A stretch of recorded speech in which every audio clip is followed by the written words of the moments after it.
Let's go Broncos! Something big is quietly happening within the Denver Broncos, and most people in the league haven't noticed yet. While other teams are chasing headlines, Denver may be building something far more dangerous behind the scenes, and when it finally shows on the field, it could take everyone by surprise. But before I explain everything, don't forget to like if you truly believe in this team's potential. And I want to see something in the comments right now. Write this if you're optimistic about the Broncos in 2026. Go Broncos! We're stronger than ever. Now let's get straight to it. There's been a lot of buzz surrounding the recent comments from former linebacker Dre Greenlaw, and honestly, what he revealed may have unintentionally validated the Broncos' entire offseason strategy. What initially looked like a bold free agency swing that didn't pan out is now being reframed as a lesson learned, and one that could define the team's future success. When Greenlaw arrived in Denver, expectations were sky high. Fans were excited, the organization was aggressive, and the move signaled that the Broncos were ready to fill one of their biggest defensive gaps with a proven player. But as we now know, things didn't unfold the way anyone expected. Injuries played a role, adaptation to the system became a challenge, and perhaps most importantly, there were signs that he never truly felt comfortable in the environment. One of the most telling details from his comments was how difficult it was for him to fully grasp the defensive scheme, comparing it to learning a new language. That alone says a lot. Because in the NFL, especially on a defense that relies heavily on communication, chemistry, and timing, even the smallest disconnect can derail an entire unit. And here's where things get really interesting. The Broncos didn't panic after that experience. They didn't double down on big-name free agents. Instead, they took a step back and leaned into something that often gets overlooked in today's league: continuity. They made a conscious decision to trust the players who already understand the system, who have built chemistry, and who fit the culture. Bringing back familiar faces at linebacker instead of chasing another splash signing wasn't just a safe move, it was a calculated one. It reflects a front office that is learning, adapting,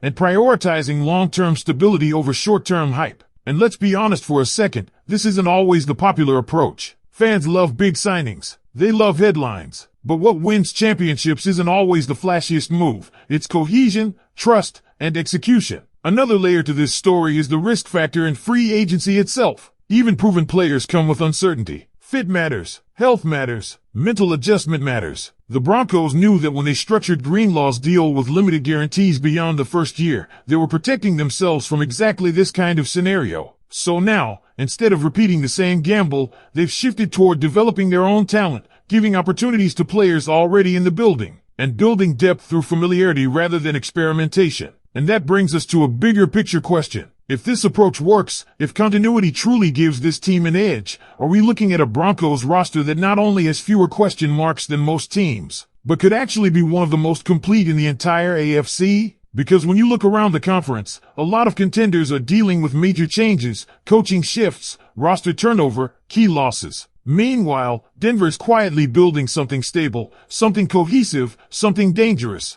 Because when you really zoom out and connect all the dots, what the Denver Broncos are building right now starts to look less like a conservative approach and more like a calculated push towards something much bigger. We're talking about a team that, according to multiple discussions around the league, is entering 2026 with arguably the fewest question marks in the entire NFL. And that's not something you hear often, especially about a franchise that, not too long ago, was searching for identity, consistency, and direction. Now, everything feels aligned. The coaching staff knows the system, the players know the expectations, the locker room culture is established, and most importantly, there's trust, something that can't be bought in free agency. And let's talk about what really changed the perception of this team in a major way: the addition of Jalen Waddle. This wasn't just another move, this was the move that answered one of the biggest remaining questions on offense. Suddenly, you're not just relying on internal growth, you're adding a dynamic playmaker who elevates the entire unit. That changes how defenses prepare. That changes how games are called. That changes everything. And when you combine that with the fact that this roster already won 14 games last season, it creates a very real argument that Denver didn't just maintain its level. It actually improved without sacrificing stability. That's rare in today's NFL. Meanwhile, if you look around the AFC, things are far less stable. Teams that were contenders last year are dealing with significant roster losses. Others are trying to rebuild on the fly. Some are making aggressive moves, but with clear risks attached. And then you have Denver, steady, calculated, and quietly stacking advantages. Even within the division, the contrast is striking.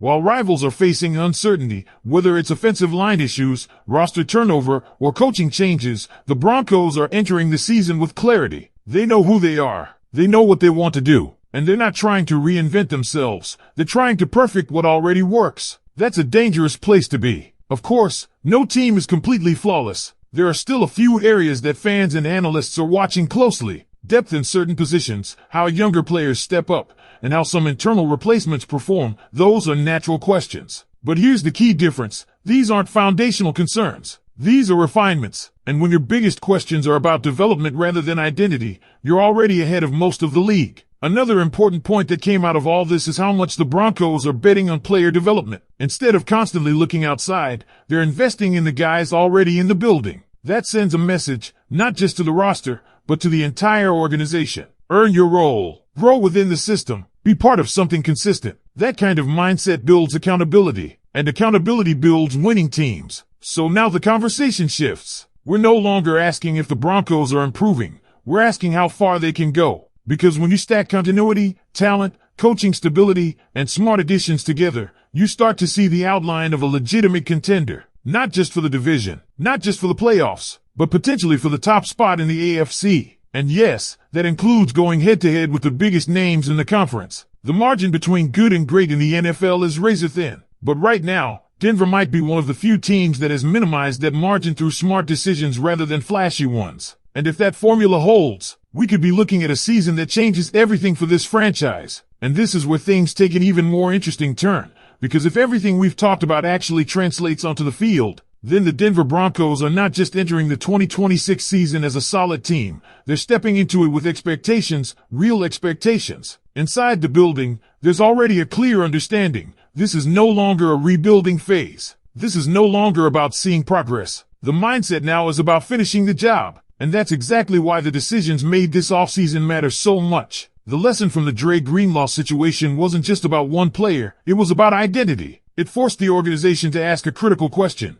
Do we chase potential upgrades from the outside, or do we trust what we've already built? And their answer was loud and clear. They trust this locker room. They trust the chemistry. They trust the system. And most importantly, they trust that continuity can take them further than constant change ever could. Now, let's think about what that means when the season actually starts. You've got a team where players aren't learning from scratch. They're not adjusting to new schemes. They're not trying to figure each other out on the fly. Instead, they're refining details. They're improving execution. They're playing faster because everything is already familiar. That's where the real advantage shows up, not on paper, but between the lines. Because in the NFL, hesitation is the difference between a big play and a missed opportunity. And Denver is building a roster that plays without hesitation. At the same time, expectations bring pressure. There's no hiding from that. When people around the league start saying you might have one of the best rosters in the AFC, that changes how every opponent approaches you. You're no longer the underdog, you're the target. Every game becomes a statement game.